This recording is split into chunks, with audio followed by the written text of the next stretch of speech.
Well, hello once again. This is me, Leonard Wells, broadcasting as usual from Haslingden, north of Manchester in the UK.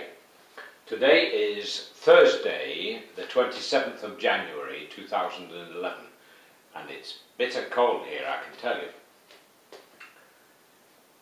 I'm very passionate about Europe. I'm very passionate about it indeed, because to begin with, I lost my father in 1943 while we were fighting Adolf Hitler, and it had a dramatic effect on my life, upon my mother. The day before her wedding anniversary, she received the notification that my father had died in Australia while serving in the British Army. And so I'm very passionate about peace, and you can understand why all the nations in Europe, more so than Britain, are passionate about the EU.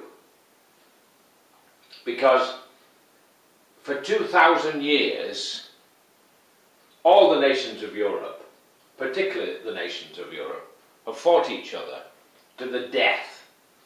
And at a rough guess, 100 million people have died in all the wars which have been fought between all these countries in the last 2,000 years. Think of all the wars between Greece and Rome and Persia and the Mongols and the Russians and the Germans and the French and the Swedes and the Poles. Oh, all of these, and the Spain. All these wars have killed at least 100 million people. And for what? Can you explain why it should be so?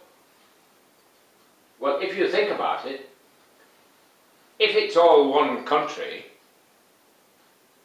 unless you have a civil war, there can't be any wars between you. What has caused all these wars is the friction between all these different nations. Because the moment you mention and talk about different nations and different countries, friction arises. Yes, it does. Friction has caused many problems between France and Germany, Britain and Spain, and of course the First and the Second World Wars. So you can understand why most of the European countries are keener on Europe than we are, because the British haven't been invaded by an enemy since 1066. Apart from the Germans bombing us, the last time we were invaded was by the Normans in 1066, when they defeated us and took over the country. And it didn't turn out too badly in the end. Brought the French language into the English language, which of course has improved the French language a bit.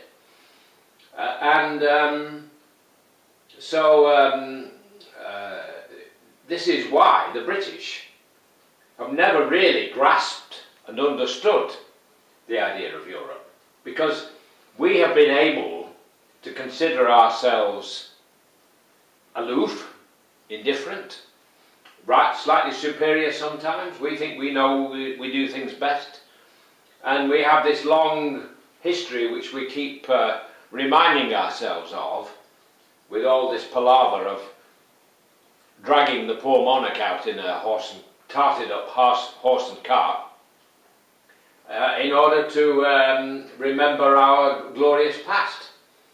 And we have all these tributes to the wars that have gone on. Many of which, looking back, we needn't have got involved in. What on earth did we get involved in Iraq for?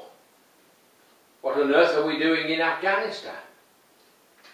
What on earth have we got troops still in Germany for? Yes, thousands of them. We have troops thousands of miles away near the South Pole, the Falkland Islands, costing us £25 million a year. Never hear the government talk about cutting this, cutting those. No. Now, what I'm coming to is, the European dream has given us peace since the 50s. It looks as though, locked in together, we might have peace for 2,000 years. Imagine that, what we can do in 2,000 years. High-speed trains everywhere, high-speed jets, motorways everywhere. Or maybe we'll find a better way of travelling than in the motor car by then. Because as you know, I'm anti the motor car. I got rid of mine a year ago and I've been happy ever since. And I had more money in my pocket. So there you have it. It's high time we stopped trying to play golf with our own sized ball. We joined the golf club, but we don't want to play by the rules, so we have this crazy crackpot setup where we're not in the Schengen Agreement, which is a great dream, so that all these people can travel around without a passport. Except the British, of course. We think we're different. And you keep reading in the newspapers and hearing certain Tory MPs talking about, we don't want anything more to do with this lot. Well, I tell you, do they want to go back to how we had for the last 2,000 years, when we had all these wars between all these different nations? We're connected now. We have a tunnel. We're part of it. We have to be part of it. This is the human race. This is not all these individual countries waving their own flag. If you've only got one flag to wave, you can't very well fight each other. But when you've got 25 or 27 different flags, then you can. So, I want to make that point, that the whole point of Europe is peace. The EU is a dream, and a dream come true. Maybe we've got Adolf Hitler to thank for that. Whatever, it's a heck of a sight better than what we're used to. So, I'm going to close now because YouTube only allowed me 10 minutes and I've probably exceeded it already, in which case I'll have to start all over again. So, cheerio for now. God bless, while it's still legal in the UK to say God bless. I'll see you again soon. Take care.